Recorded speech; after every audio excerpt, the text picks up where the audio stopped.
یہ جس معاشرے میں ظلم پھیل چکا ہو اس معاشرے کا زندہ رہنا بھی ایک معجزہ ہے۔ حضرت علی کا فرمان ہے نظام کفر کے ساتھ چلتا ہے، ظلم کے ساتھ نہیں چلتا۔ جب معاشرے میں ظلم پھیل جاتا ہے تو اللہ تعالیٰ اس معاشرے سے نظریں ہٹا لیتا ہے اور وہ معاشرہ حقیر ذلیل فقیر ہو جاتا ہے۔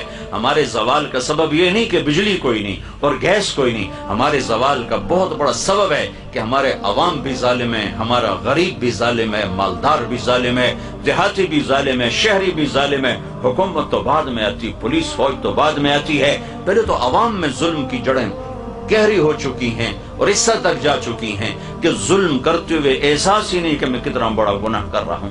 شراب پیتے ہوئے احساس ہے کہ گناہ کر رہا ہوں، زنا کرتے ہوئے احساس ہے گناہ کر رہا ہوں، کسی کو دھوکہ دیتے ہوئے کوئی احساس نہیں کہ میں کتنا بڑا ظلم کر رہا ہوں، کتنا بڑا گناہ کر رہا ہوں۔ تین چیزیں ایسی ہیں جو معاشرے کو زیرو کر دیتی ہیں، تباہ کر دیتی ہیں، صفحہ ہستی سے مٹا دیتی ہیں، اور وہ تینوں میرے دیس میں موجود ہیں۔ میں حکمرانوں کو رونا کیا روں اور میں محکموں کا رونا کیا روں، میرا تو ریڑھی والا بھی اس کا شکار ہے۔ ایک ظلم جس معاشرے میں ہوتا ہے وہ معاشرہ زندہ رہنے کا حق کھو دیتا ہے۔ ایک جھوٹ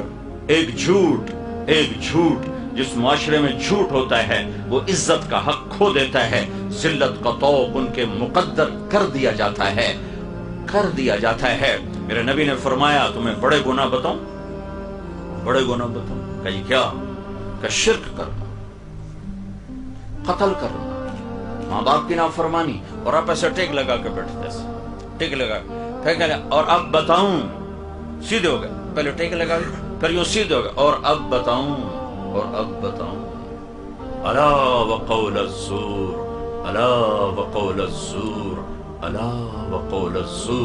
اور جھوٹ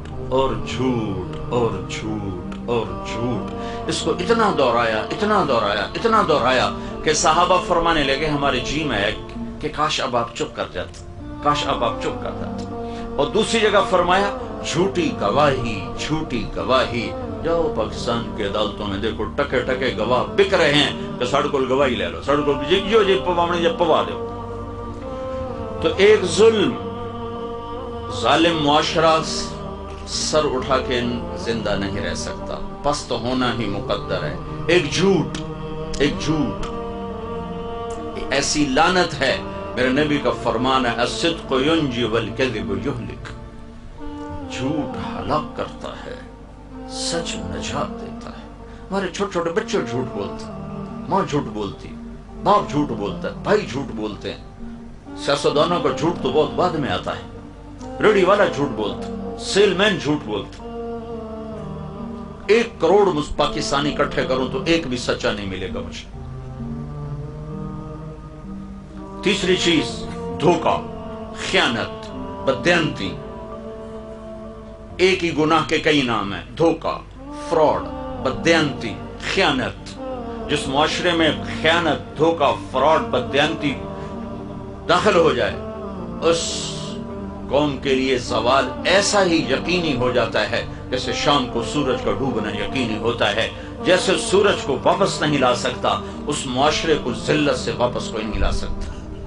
جتنے مرضی عالی شان حکمران بٹھا دیے جائیں، اگر یہ 3 کام موجود ہیں، لوگ ظالم ہوں، لوگ جھوٹے ہوں، لوگ بددیانت، دھوکے باز، فراڈی ہوں، تو دنیا کی کوئی طاقت انہیں عزت کے سیڑھیوں پر نہیں چڑھا سکتی۔ ان کے لیے ذلت کی گہرائیاں مقدر ہو گئیں۔ لا الہ الا اللہ محمد رسول اللہ علیہ صلاة اللہ وآلہ والأحبہ۔ لا الہ الا اللہ محمد رسول اللہ علیہ صلاة اللہ وآلہ